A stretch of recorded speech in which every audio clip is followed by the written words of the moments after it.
Good morning, everyone. Welcome to the Daily Whatever Show. I am Dana Dubois. I'm Lawrence Winterman. That's my best friend. That's my best friend.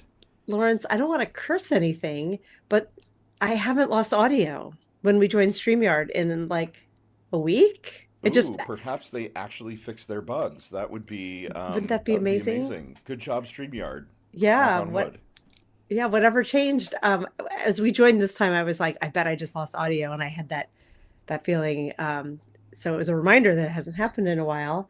Um, I'm happy to see you this morning. We're still here. Yeah, yeah. We did not die in nuclear fire. I'm gonna take that as a win. Yeah, I read. 2 week Taco Trump apparently showed up yesterday, and so we've all been given a 2 week reprieve, including Iran, and I an actual ceasefire, which is more than I had hoped for. How you feeling about it? I feel like I read a story yesterday. There were so many I read, and I wish I'd saved this one. I had nearly put it on Substack, but it might have been in Fortune. It was quoting European leaders for like asking for comment, and they're like, "We don't comment every time some idiot says something." It was like the EU was just like, "We're not fussed by this at all," and it was so like big sister energy, which I appreciate as a big sister myself. That they were like, "Nothing is going to come from this." And um, I don't think we can do that. I called I called Pramila and I called Patty Murray and I called Maria Cantwell yesterday because we had to. You have to take the president of the United States seriously when Right. he's threatening genocide. And also, I kind of love that they were like, that is not a thing, you guys. But I feel like Lawrence, I I know there'll be a lot of people now painting this as like a victory for him. Oh, I am going to murder anyone who paints this as a victory. This Yeah, this cannot be spun as, well, it worked as a negotiating tactic. No, fuck you. It did not work as a negotiating tactic. Threatening it, genocide and nuclear war is not a negotiating tactic. it is That's not not. how this works. And to me, I was like, was this just cosplay? Did they all know where this was going? I I feel like it was. I Um, mean, I don't know. I don't think it was, in the sense that the panic that we saw yesterday in the news and from 73 and counting members of Congress saying that he needed to be removed from office, I don't yes. think that was cosplay. Um, because it No, doesn't not from matter if all it of was them. cosplay. The fact that the words got uttered, the fact that the tweet was made is, again, like everything that Trump does, unprecedented, Yeah. historic, completely out of line. Like, we can't minimize that. No, I don't think we should minimize it at all. I think um I also don't think it should be painted as a victory at all. And I haven't had a chance to really deep dive into the outputs now of like what this arrangement is, but I was reading about boats needing to pay to go through the strait now, like $2 million a boat. Is this sounding familiar? I mean, I don't know the details either. I was up like late last night coding my website. 2 million per boat. I'm pretty sure I'm not making this up, but reports suggest Iran has considered charging. Oh, this I think is older. Yeah, this is. I'm seeing it, but maybe not in context of the deal. So I don't want to be misquoted, but from everything I've been reading online, this was not a great negotiation. We're still far worse off than we were Oh god, I mean, before. the war It, was a terrible fucking idea to start yeah, with and completely unnecessary. Like, none of this is a win. no, He can't spin this as in any way being like he made peace for a situation that he literally broke. Absolutely not. right. And I think my wish my wish that he be removed from office, which has always been there, but my thought that this was a relationship extinction event, our relationship being him being the president, still stands. I think this is impeachable. This is 25th amendable. Like 20, we could use the 25th Right, we could amendment. You know invoke the what I mean? 25th Amendment. I Yes. mean, any No one sane is. cabinet could. It's just that his Yes, cabinet is full of sycophants and it requires a majority of the cabinet. So yes, that won't it happen. isn't going to happen, but But impeachment, I, I the way that we impeached Bill Clinton for a blowjob, and right. we're not impeaching this guy for outright proclaiming genocide. I kind of liked Ellie Leonard's idea of like literally just arrest him. That was illegal. You Yeah, can't threaten death like that. I don't. I Who don't would know do how it? that works with the Secret Service Yeah, and Ripley's cute cheek on the camera. she's so cute. But I mean, Yeah, it's kind of like yelling fire in a crowded theater, right? Like there's this thing called free speech, and there's a thing called public endangerment yeah, and the greater good. And Trump has stepped on that and crushed it in so many ways that we should not just go back to whatever business as usual under this Trump 2 regime is. Like, this should be a world changing event. It should be a policy and it politics should. changing event in this country. It should. And I just, I was envisioning our guest Kira from yesterday, who was like, he's up there, pew pew, and she made those little like gun sounds, and that was what I thought when I read about him backing down and everything. That he was just like, my little game worked, pew pew pew, Oh, and I'm God. like, your little game didn't work. We're not better off than we were.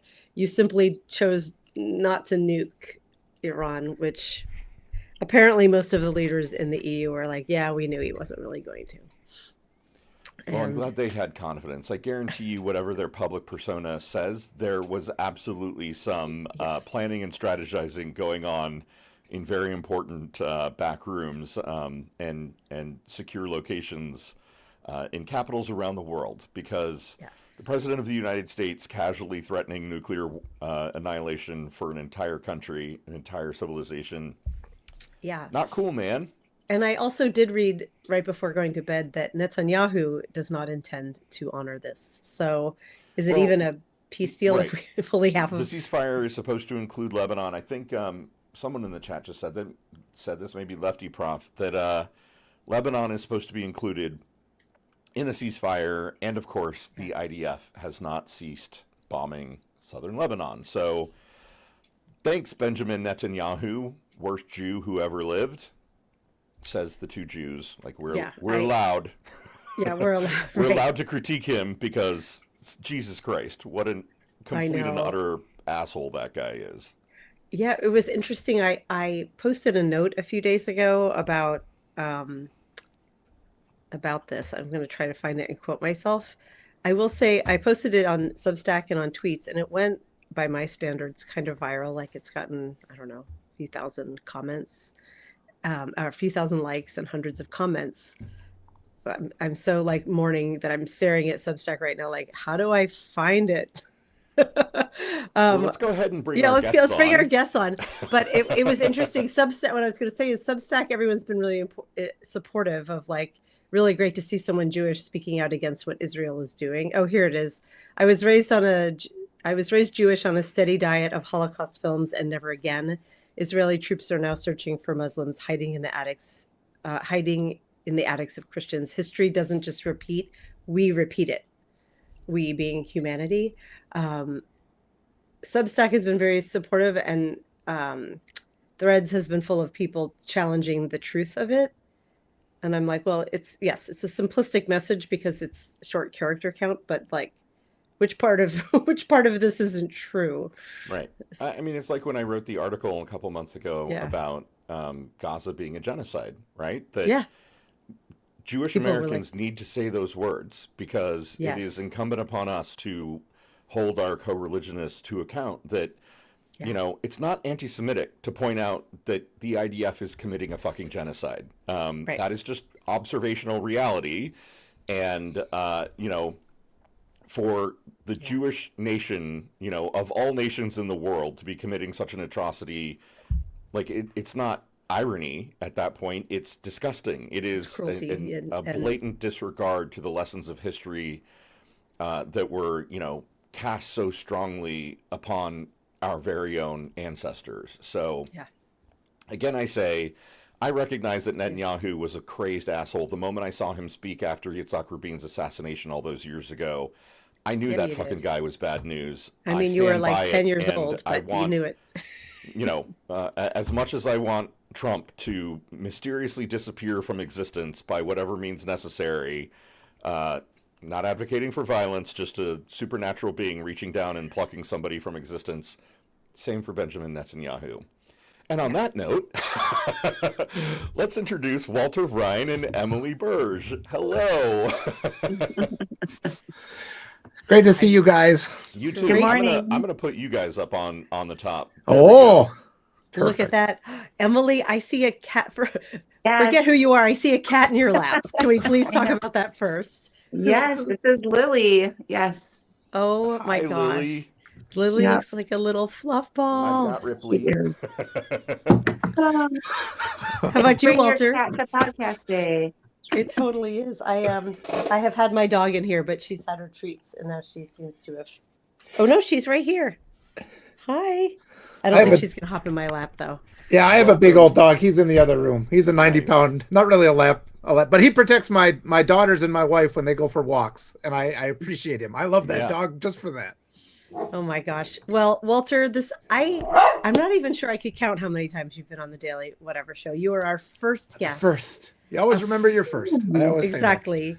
And a frequent revisitor of our show. But in case we have folks here somehow who don't know who you are, please Oh. introduce yourself. And then, Emily, we're going to introduce you next.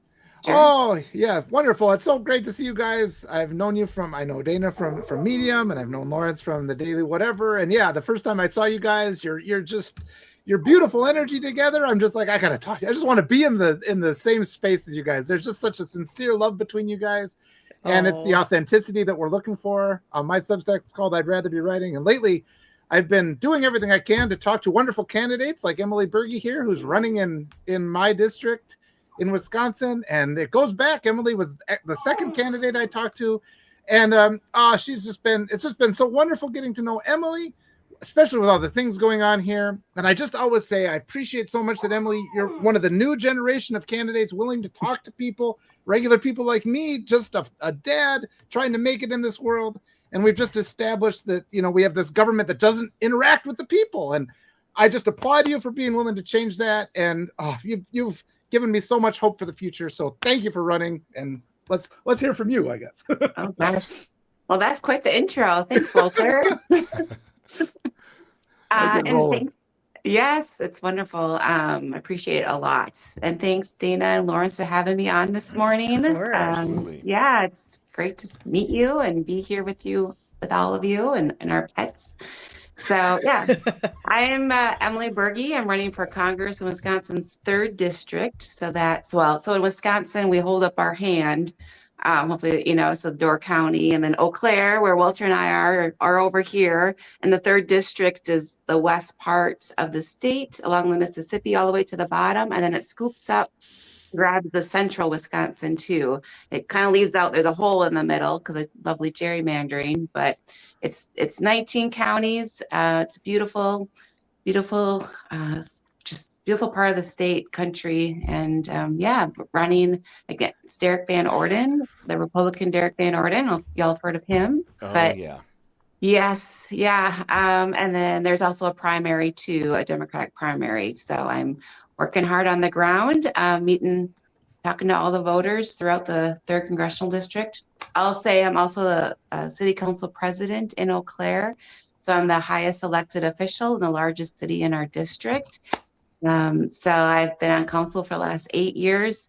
My day job, I'm a therapist. The common thread is I love people and I love helping people. It's just who I am. And I've always volunteered. I did AmeriCorps. I did flood relief up in North Dakota in high school. I did build homes down in Appalachia in high school. It's just, again, who I am. And that's why I'm running for Congress, because as we were talking about earlier, maybe you were, but we deserve a representative. We deserve a government that cares about us.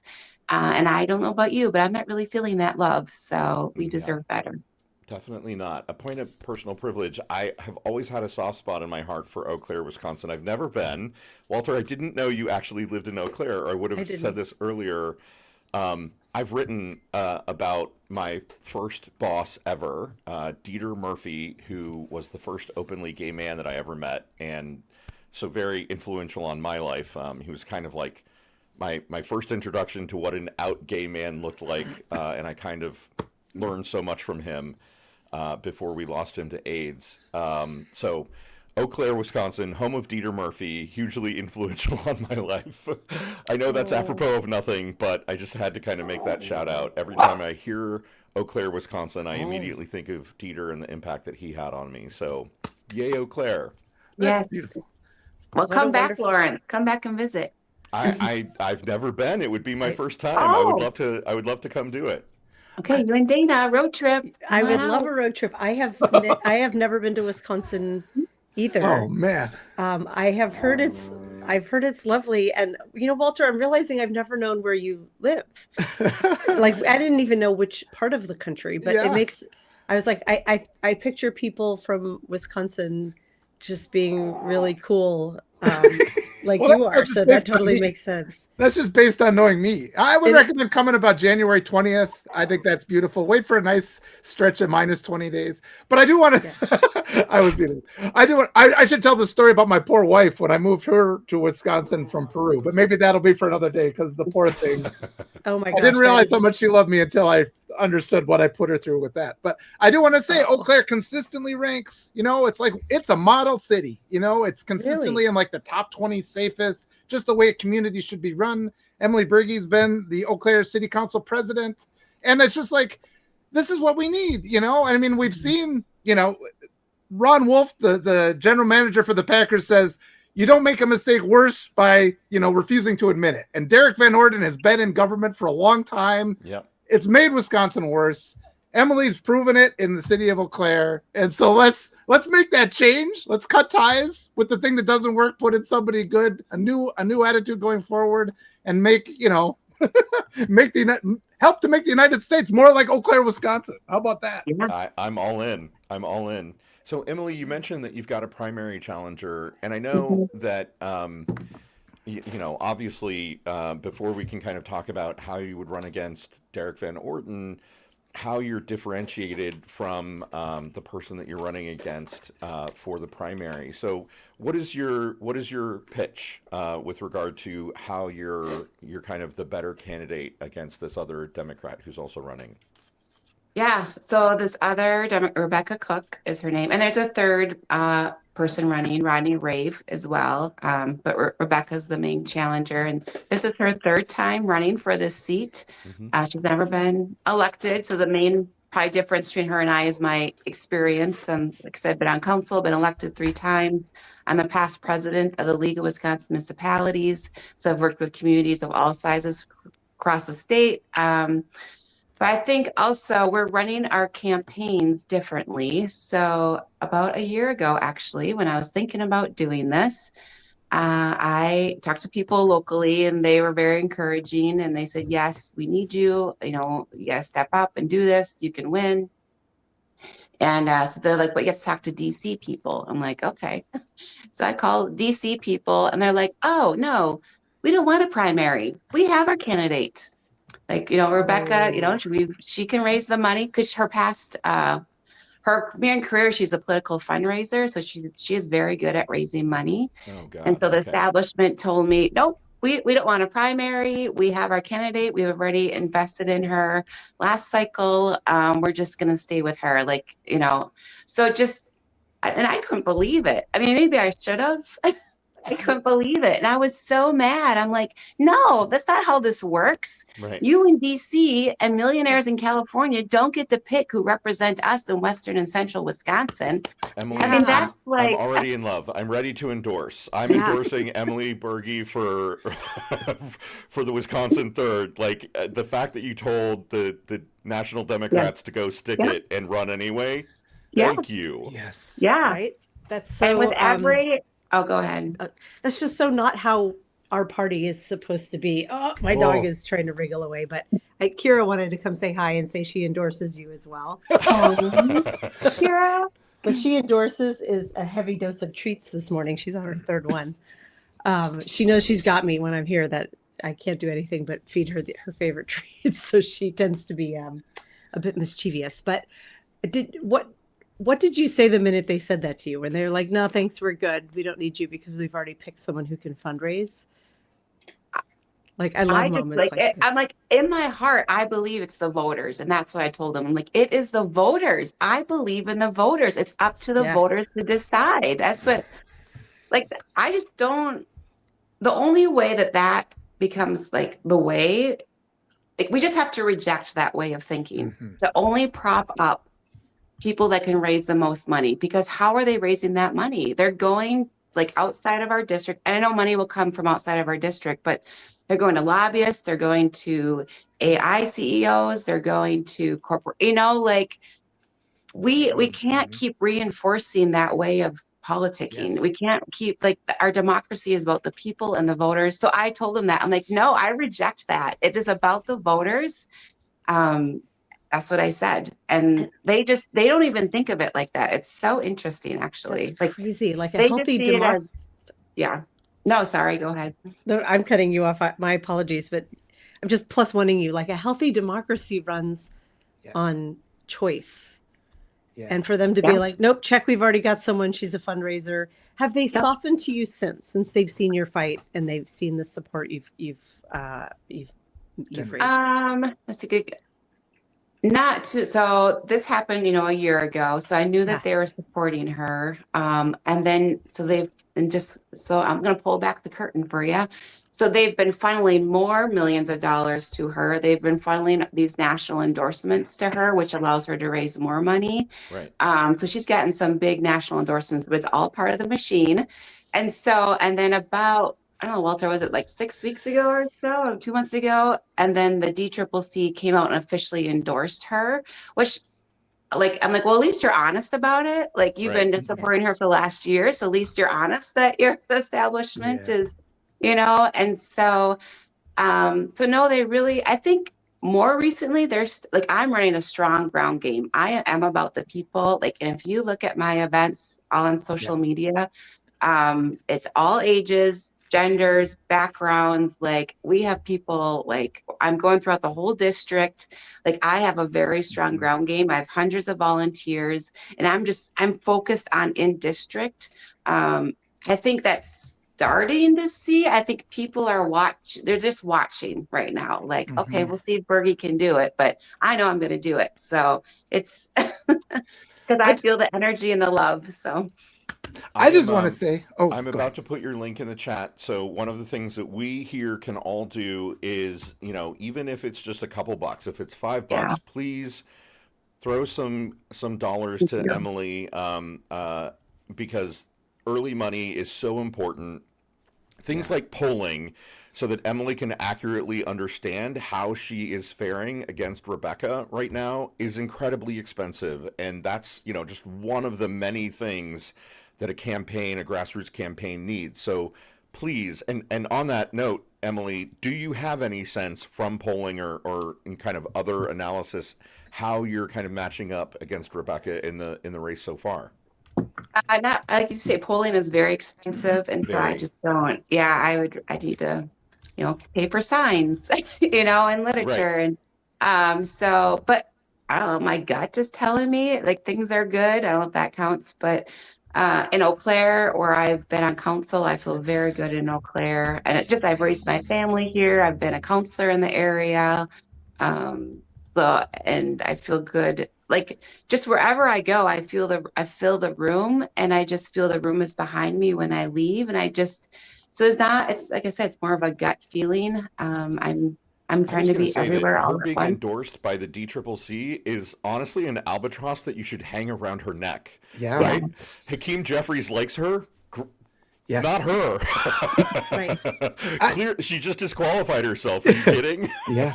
I just want to say too, and what you guys have been saying is so important. We have to change this mindset at the DNC. Primaries are healthy. Primaries are extremely healthy for our government because multiple candidates can canvass a district. They can get people excited. The fact that the DNC is trying to prevent primaries doesn't make sense. It is strategically unsound. Right. We canvass the district. district, people get name recognition. Then they're able to run for, one wins, the other one gets to run for other offices. That's how we take back control of our country. Right. And I've been interviewing a lot of these progressive candidates.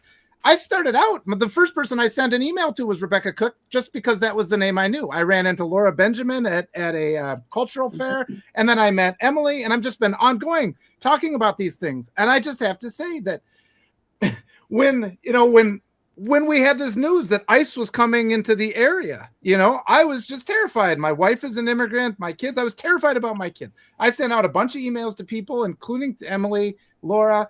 Emily called me, and as I was talking to Emily on the phone, I realized I was kind of hysterical. I kind of had that realization, and Emily helped talk me down to help reassure me. That's what we need out of our representatives, isn't it? And here I am with a platform, and I'm reaching out to these other representatives like, hey, let's have a talk, They don't want to talk to me. Like, they don't even want to have a conversation with me. And it's like they're talking to their big donors while Emily's out canvassing the district, talking to the real people.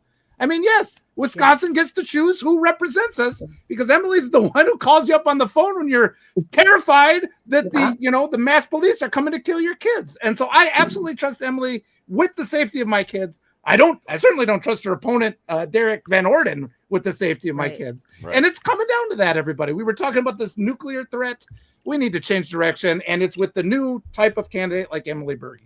Yeah, I just want to remind everyone, AOC won when she primaried the incumbent in her district, who was actually in Democratic leadership, and she did it with like 70 grand, right? So $5 donations to Emily would really help. You need money, but honestly, you're running the kind of ground game, it sounds like, that is necessary to win a race like this. I think so. Yeah. And I'll say, sorry, you go first. Well, I'll just say too, and I do have the local endorsements. I have the mayor of Stevens Point endorsement. So Eau Claire is the largest city, then it's La Crosse, and Stevens Point. So I have the La Crosse mayor endorsement, the Stevens Point mayor endorsement, plus vast majority of city council in Eau Claire. We don't have a mayor in Eau Claire. I'm essentially the mayor, but tons of local electeds throughout the district. So my endorsements live in the district compared to hers. I just want to make that point too. Yeah. So.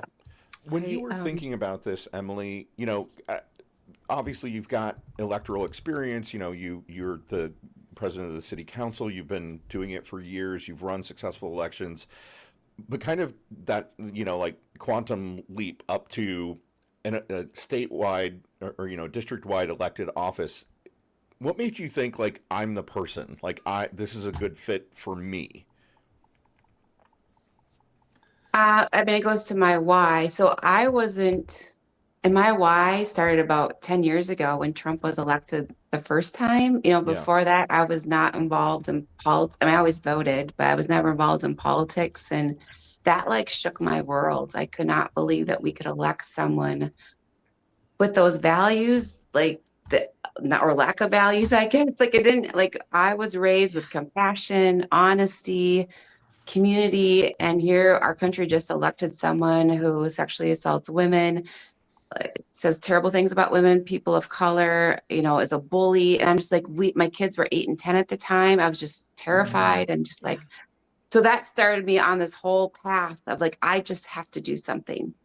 And that's the energy that keeps me going. So I went to the Women's March. I got involved with Indivisible back in 2017. And people came up to me and said, Emily, we need you to run for council, take out a Trumper on council. I'm okay, let's do it. So that's just who I am. I go where I'm needed because I love my community so much. And it's the same energy. Derek Van Orden has not been good for us. And I've tried to work with him as president. I've been in his office in DC. I've talked to him on the phone. He just yells and blames. He's not about solving problems. And they're making everything worse too. It's not even that they're not solving problems. So it's just through that, we deserve better. And to be honest, I don't think Rebecca Cook is up for the challenge. And it's we need someone. And that's what people are telling me too. Emily, we need you. And I'm yeah, we need a change. So that's why. That's what. One of the things I know we've talked a lot about on the show is, we're looking for fight in people, right? We can't just be this Hakeem Jeffries, Chuck Schumer, we're going to write a strongly worded letter anymore. And what I'm hearing from you is fight. It's a compassionate fight, though, right? Like I feel like you're living your values, and you're kind of presenting yourself as like this fighter who is going to still hold close to your own moral center. And I think there's a quietness to that, but it's what I'm getting is like a fierceness that I'm not sure that I see in every other candidate who is running. So. Yeah, a fierceness and an authenticity. I feel Yeah. like if you can nail those two things, like you've got my vote. I do want to call out that Walter, I think the work you're doing is so important. We are here with Emily today because of Walter. Yep. And I love the dots that you've connected here. That we may not be huge on Substack, but we are mighty. And you take your platform to champion candidates, and then you reach out, right? Like, I can't tell you all how many times I've gotten a message from Walter of like, you need to bring this person on. Even Kira yesterday from Citizens Impeachment, that was Walter saying, you need to bring this person onto your show. And I know you're not just reaching out to the Daily Whatever show. So I want to acknowledge in front of everyone, like, Walter, you are making an impact, and it's so heartening and inspiring. And it's something that Lawrence and we're trying to keep up with you and everyone you're sending our way. So You're so sweet. thank you for doing that. Yeah, you're making me emotional. So thank you. Good. And Emily, like, it's not every candidate who will come talk on, a bunch of Substacks to our community here, but what's building here on Substack really, it is real. There are loads of, big name journalists who are moving over now because of, I don't think we need to dive into the reasons why, but there's also this just huge groundswelling of people like Walter and Lawrence and me who are like, what can we do to try to impact for good? And everyone in this chat too, like everyone who shows up here, we all want to help move the world. So I know I'm being a little fangirlish here, but I just want to acknowledge what we're doing here. Like, we've never had this ability before. Yeah. It's just like the old school, like when people would go to the square and have, I don't know, Socratic debate. Yes. We need to make it a Substack trend. I keep saying, because it's the legacy media ignores the primaries, and all these progressives I've talked to now, probably like 10 or 12 different candidates. Since I talked to Citizens United, they're just sending me messages after message. And I interviewed 2 new candidates yesterday, and so many of them are saying the same thing Emily did, that once they start getting they generate some momentum, they get a call from a high-ranking member of the DNC who says, we want you to pull out. And I'm just like that. We gave the current crop of Democrats, we gave them all the power. The voters did. In 2020, we gave them all the power they needed to stop what we're going through right now. They failed. It's time for a new generation of leadership to get in there. And this idea that they are wasting their time calling up candidates who are out there doing the good work. It's like, if they want to talk to somebody, come and talk to me. Let's be transparent. Let's see what you guys want to say and let the people decide. This behind closed doors thing shouldn't happen anymore.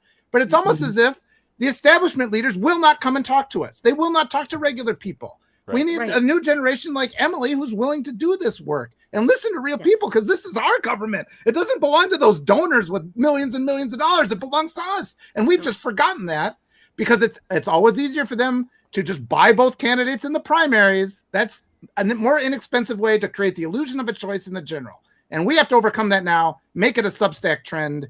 Everybody interview as many candidates as possible, whether you have 1,000 or 10,000 or 100,000 followers, constantly talking with candidates. We're going to change the message about politics. We're going to change the whole direction of the United States and the world and humanity. I love this. Here. Walter, I think this is like, this is something I know we've talked about, like you come on a lot, but you were like, we should have a monthly standing thing. Like we should, and probably even more frequently than monthly, of like bring in the candidates. Candidate day. We can just bring them through for like 5 straight hours, half hour each. Let's do it. Honestly, I'm up for it.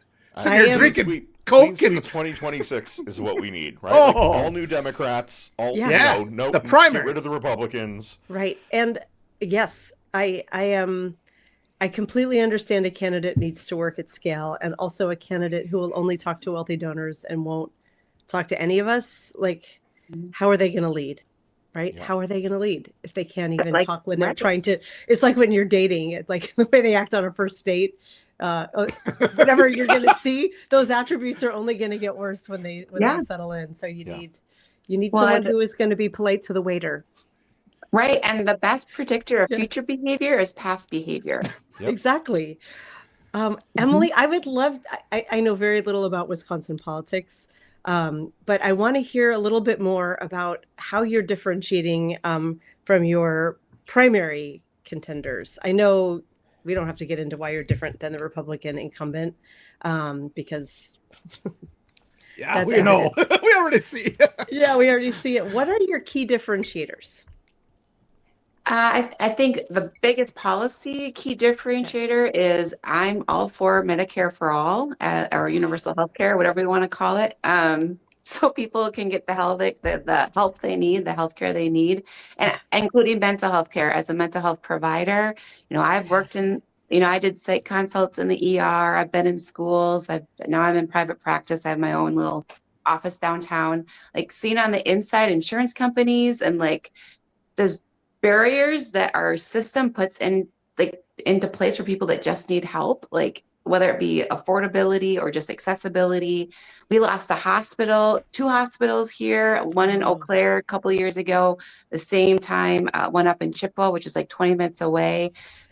And with that, a bunch of counselors too left, like mental health. So Medicare for all, it's not, what we have now is not working. Why are CEOs like continue getting richer and richer while people keep getting sicker and sicker? And it's like the city alone, like the city of Eau Claire, I think there's our budget for healthcare for our employees is like $16 million. That went up 15%, which is about $2 million. And I mean, I won't go into state tax law, but like we have all this stuff that our hands are tied and now we have to fill that gap. So like it's expensive, but like we can pay for our healthcare like through our taxes, just like, or we can pay insurance companies, like which way.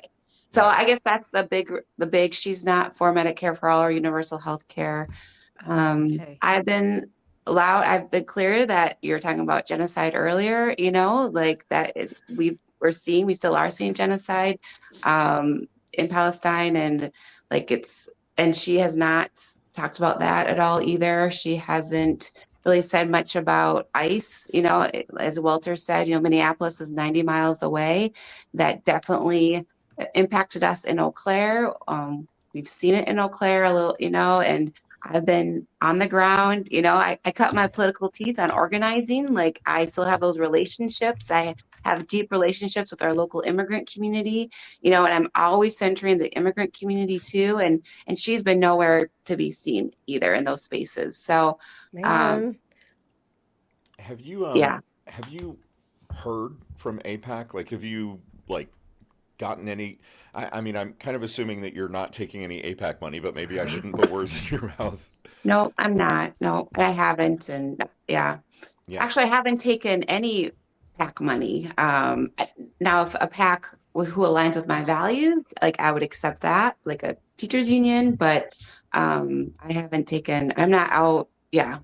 And that's a big difference between me and Rebecca as well. It's all public, right? The FEC filings and I'll have you know, because this browser doesn't have my information memorized because I just set up a new old laptop down here in my podcast studio, but I am at this very moment donating to you. That's why I'm a little distracted and looking down. But I was like, it's important for me to do it during the show. It's not a big donation. Right. You inspired me, Dana. I'm going to do the same thing. That's Emily, great. Tell us about, obviously, like running for a congressional seat is different from another statewide office because you're literally representing the people in your community, in your district. And so I'm wondering, like, obviously the economy is a big thing I'm sure that everyone in your district is talking about, right? And the war. But what are some specific, like, Wisconsin third things that you're hearing from people that might be different from other more urban or more rural districts? Mm-hmm. So healthcare comes up a lot, which we talked about, and that Wisconsin is we kind of have our urban centers, like I said, Eau Claire, Stevens Point, La Crosse. But a lot of it's rural, and so like those rural communities, which healthcare is a huge factor in. Um, like there's like so many hospitals have stopped delivering babies, and so you have to drive like an hour, to go have a baby, which is crazy. That is so But also, stressful to me. yes, I know. Whenever I my know. hospital was half a mile away, and I was terrified about like, what if we can't get there? Yeah. I Um, know. Driving Yeah, an hour while in labor, I don't. I think I'd just get a hotel room. As soon right. as- Yeah. For a month yeah, waiting you for it. can't do Yeah. that for that long. But oh my God, that's so stressful to me. So please Yeah. carry on.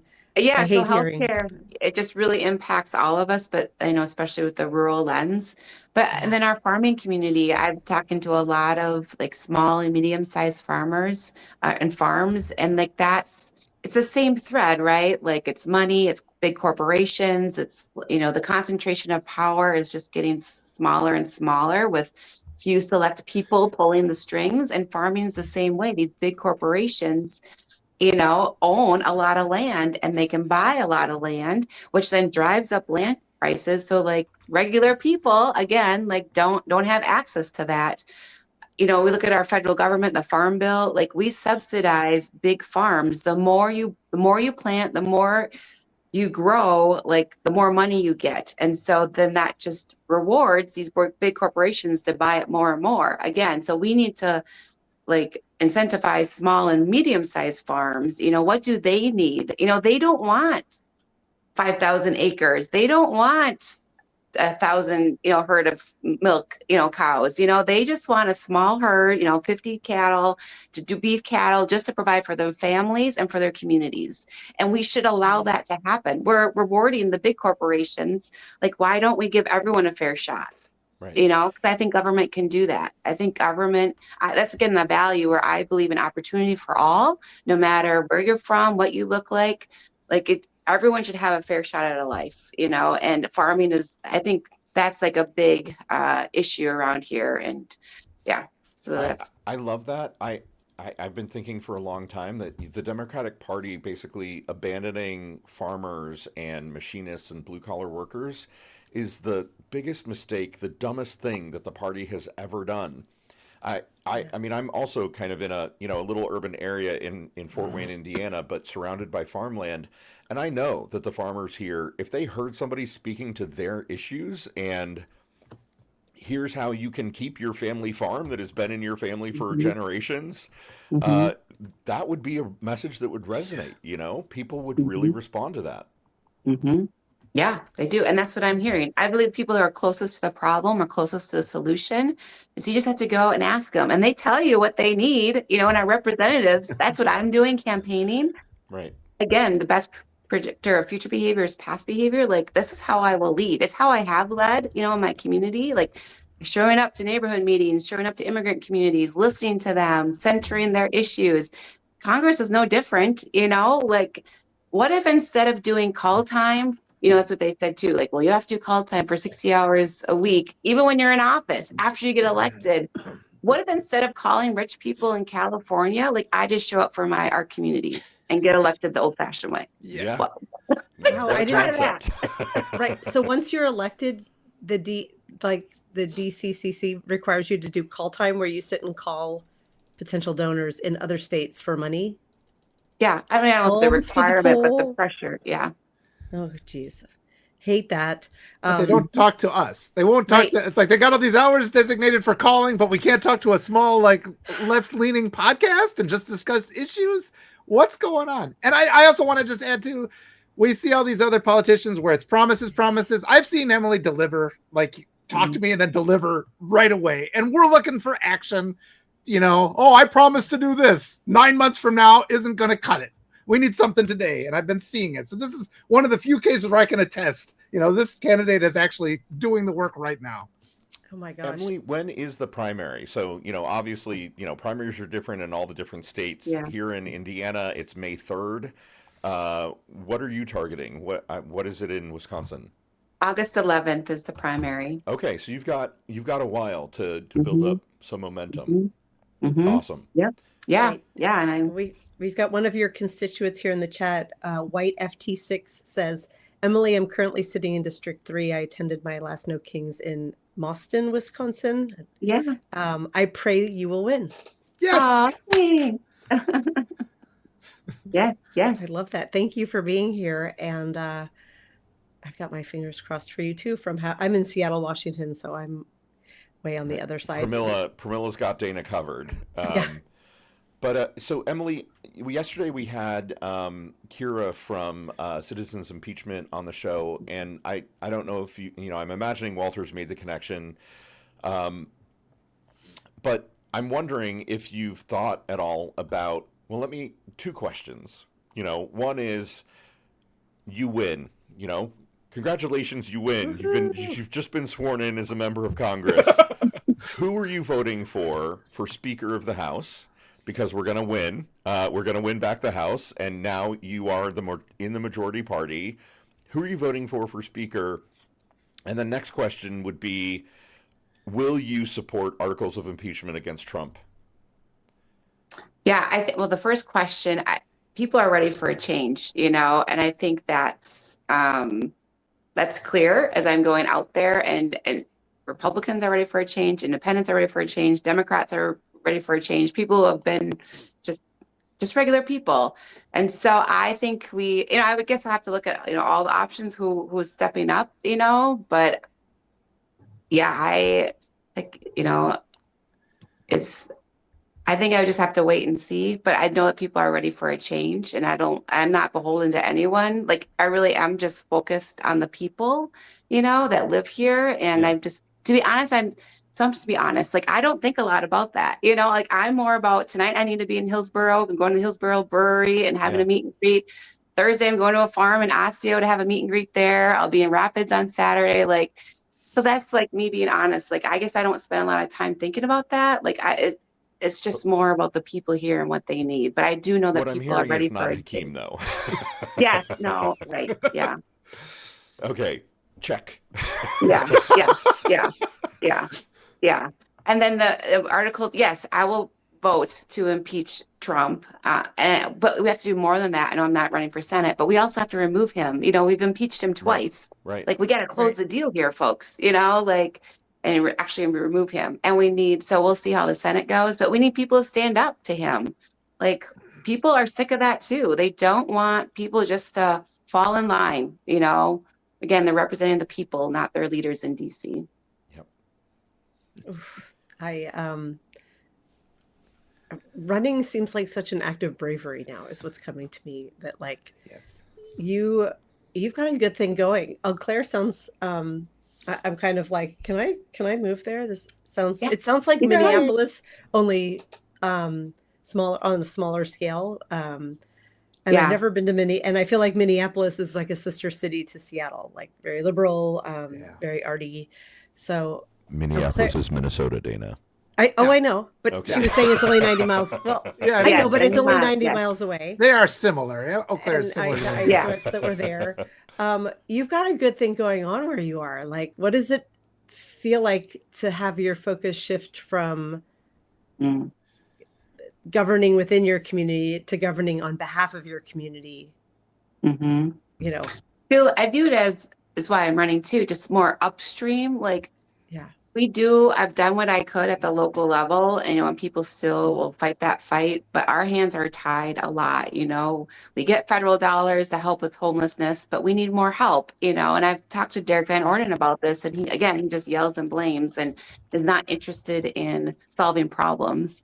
We have PFAS in our water. So, like, we were building a $20 million PFAS removal facility, which I just toured yesterday. It's almost done. But, like, we need help at the federal level to, like, it's local communities that figure all this stuff out. Like, we have to make it work. During the pandemic, I was on council. We were fighting a worldwide pandemic at the local level because our state legislator gavelled out. And our president, Donald Trump, was like telling people to drink bleach. Like, it's ridiculous. It's the local communities that do this work. So it's more about, like, how can I help the local communities? And we need more upstream support with that. Like, it's more, and we need funds, definitely, but it's bigger than funds. It's about creating partnership. It's about, like, regional, getting people together, working on, growing the same way. It's about organization. It's about showing up for communities. It's about centering the people that live here, not donors or, GC insiders. Like, I feel like that's how we're going to make our communities better. And I just feel like, yeah, these are big problems. And that's why, like, I'm going for something bigger to just help. And I have that experience at the local level to help see where we need to. So I love that dot connecting. I think about this a lot for where I live in Seattle. Every time we have local elections for mayor or city council, people like we have a really big homeless problem here. And people will yell about the incumbents. And I'm like, this is not a problem that can be solved just locally because it is a national problem. Like I have heard that other cities bus their homeless here. I don't know if that's true, but I know that we're far more human with our homeless population here, unhoused. We let them sleep in parks. They're building housing, but they can't keep up. So I love that you're looking at the problems around you and saying, I've done everything I can here, and it's a financial problem and a prioritization problem that can only be solved up there. So I'm going to go address it. That's it. Yeah. Yeah. What are your biggest problems where you are in Middle America? You mentioned homelessness. And you mentioned, what was it that was in the water? It went by too. PFAS. So they're forever chemicals. Forever chemicals. That, and they're in everything. You're probably wearing them right now. They're drinking them in my tea. Probably. I mean, and then they get stuck in our bodies and they cause, health issues, but they're in our water. So it's in our water a lot. And it's a problem in Wisconsin and I'm sure throughout the whole country. And it usually comes from, either comes from firefighter foam, actually. So a lot of times when your wells are by airports, so that's where all of our wells in Eau Claire are by our airport. We have a small regional airport. And so the federal government mandates a certain type of firefighter foam is used, and it has PFAS in it because it's very effective at putting out fires because it puts, it completely but it's seeped into our water supply and now it's basically poisoned our water. And so we have to, our taxpayers are paying to get it out, even though we didn't put it in. So, but that's been a problem throughout. But 3M, we're in a lawsuit with 3M too, so it's big corporations as well. So we do need to hold polluters accountable through all this. Not give them right now. I feel like government's just turning a blind eye. So PFAS definitely, nitrates in our water quality. We sit on an abundance of water here in Eau Claire. We're very lucky in that way. And actually we have a lot of climate refugees that come to Eau Claire. But we have nitrates coming from different, it's usually a lot of agriculture use coming from runoff from the fields, getting our water, PFAS, from our water. So I think that's huge. Healthcare is really an issue. Again, we lost another hospital, and then one up north too. And so those issues certainly, homelessness, I think that's a nationwide issue, but these are all nationwide issues. And educational funding too. Education. My daughter's high school had this is a tangent, but it comes back. They had a choir annual performance. Last year, they have a really big choir department at her high school. And they invite all the regional elementary and middle schools in that have choir programs in to sing a song or two. It's really cute. But their former elementary school showed up, and back when they were there, it was a huge program, and they had a dedicated teacher for music, and theirs filled the whole the risers. And this year it was literally maybe 20% of the size, and I was and they lost the teacher. And I was like a lot of the schools had smaller choirs. And I was the arts, the first thing that gets cut, right? It was still wonderful, but it made me really sad to see how much smaller it had gotten. Lefty in the chat said, didn't Trump just roll back on the PFAS regulations? And I wanted to just say yes. I just Googled it here, and yes. He has moved to roll back or delay stringent Biden-era EPA regulations in drinking water. To me, this makes my brain think of scale. And you probably have a sense for this for the work that you've been doing. When every major city is facing the same sort of challenge, and you learn something, like you said that Eau Claire is building a facility to strain these forever chemicals out of water. Do you have a way to scale that, or have a sense of what other cities are already doing it or need to do it? Like, how does information get shared between cities? If you have a really strong solution in Eau Claire, how does a Fort Wayne or Seattle or a Dallas, Texas, or anywhere else find out about what you did that worked? I think so. Like I said, I'm the past president of the League of Wisconsin Municipalities. So that's a statewide organizations that municipalities belong to. So, like, we have conferences, and I've testified in Madison, I've been in DC, and so just that's one way in Wisconsin. But then there's the NLC, National League of Cities. So every state pretty much has either a chapter, and so it's talking with those folks. So I've been active in that too. So I have talked to mayors in California and council members in Florida and South Dakota. And so like those spaces is helpful just for ideas sharing, and then conferences. And then even another thing that we did, with homelessness is a housing problem. Like we need to keep, like you're saying, building, and then that goes to zoning, and that's local level. And so it's, that's a whole other discussion. But so I was at a planning conference in Denver last year talking about the work we've done in Eau Claire.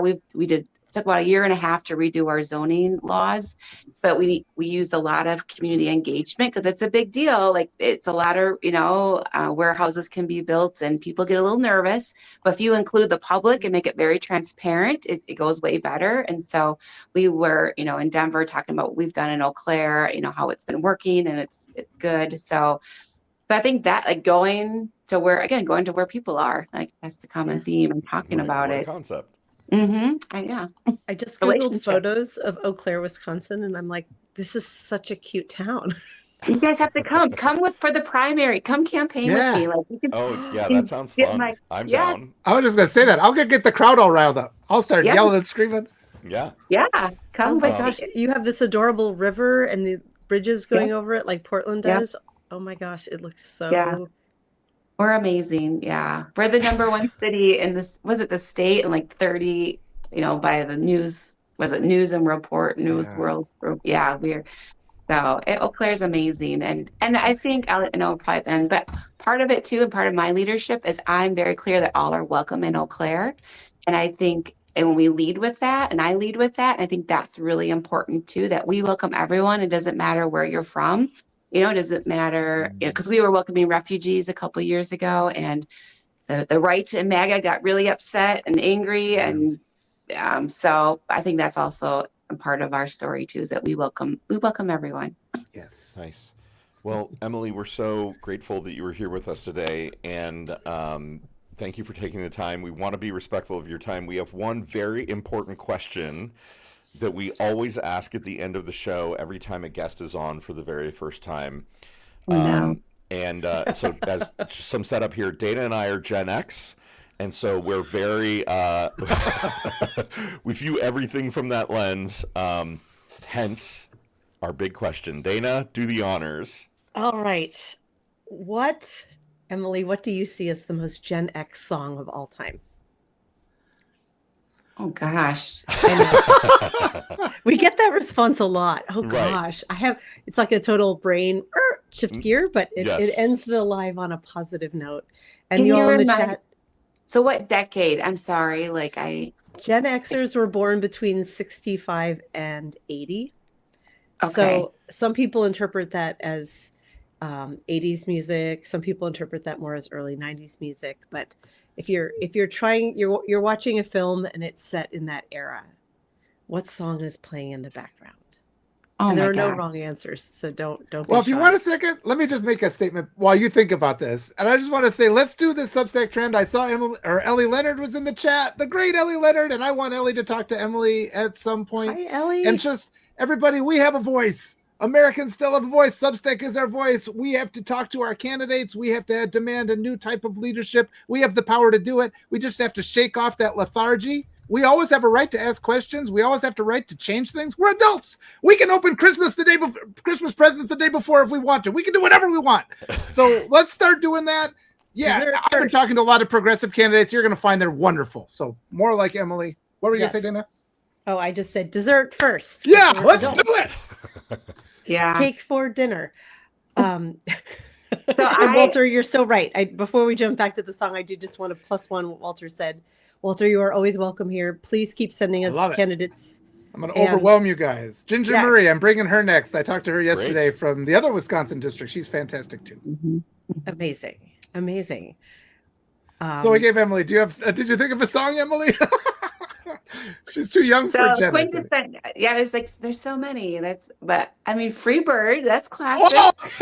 Oh, my Nice. that's gosh. perfect. I have a whole story about Freebird. That's hilarious. Yeah, I love it. In terms of it being like memeable before it was a meme, you know, going to live shows and having people from the audience yelling "Free Bird!" Yeah. For I do sure. amazing air guitar at the end too. I Yeah. have to say. Yeah. I made Oh my my kids gosh, watch. What was the name of the movie? There's this movie with Orlando Bloom because we just brought up Freebird and my kids didn't know what it was. And so I'm like, let's watch this. And we watched this. And in the movie at the end, Freebird comes on. My daughter just looks at me and is like, you set this up. You knew this movie. I'm like, once you know about Freebird, it appears everywhere. I don't know what movie that is. Elizabethtown is. It's the one with the first one with the manic pixie dream girl. Kristen Dunst plays. Right. So yeah, it just comes in there. My daughter's on to me now. She knows when I set her up for things like this. Oh wow. Oh, that's so funny. I don't think my kids know that song either, nor the mythology behind it. And clearly I need to teach them before they leave my home. So Yeah. I've only got a few months left with my eldest, so I better go upstairs and be like, we need to have a talk about Freebird. If you go into a gas station in the state of Wisconsin to this day, they will have a cassette tape available of Freebird for you to buy if you want. Oh my God, that's amazing. And cheese curds. You also will get cheese Oh, curds. cheese I curds. Yeah, love- they'll be there. Please. Oh. I'm can not buy supposed to have beer, dairy, and I love cheese and cheese curds. I think I'd be in big trouble in Wisconsin. I would just be like, You give fit me right all- in. give Yeah. me, I could write in. Give it I'm, right uh, in. I'm Give me all doing your the keto diet, and so like cheese is basically how I'm surviving. Ooh, you're in the wrong state. Yeah. Oh, I'm hearing my- you both need to come here. That's what I'm hearing. I absolutely will come there and campaign before the primary for sure. I love this because we were invited to Montana, to Missoula with the Grounded podcast. So I could just leave Seattle and just start driving east. Right. The problem is, Dana, that I'm driving the other direction, so one of us is going to have to Oh. backtrack. That's right. Either that or we like, yeah, we need to stop in the middle so we could visit first, meet each other, and then, you know, Right. anyhow, summer road trip. I love it. I love it. Thank you both for being here. Thanks to everyone in this very lively chat. Someone said earlier how it felt great after such a kind of emotionally trying day politically yesterday. Yeah. It was really nice to reconnect with this community, and I fully agree. It was like a great reset. So let's go get him and all the other ones who are complicit in supporting him. Yes. Emily, my very small but with great intent donation is on its way to you. Thank you. Please, Thank if you have any ability, even if it's just $5 or $10, send Emily some support. And best of luck to you. Thanks, guys. Thanks for having me. Thanks, Walter, for making the connection. That's Yep, we'll amazing. keep doing it. Walter. I'll bring you back. I kidnap people and talk to them all day. So anytime. I love it. All right. Bye, all. Thanks, Bye, guys. everybody. I love you, mean everyone. Love you, mean it. it. Bye. Bye.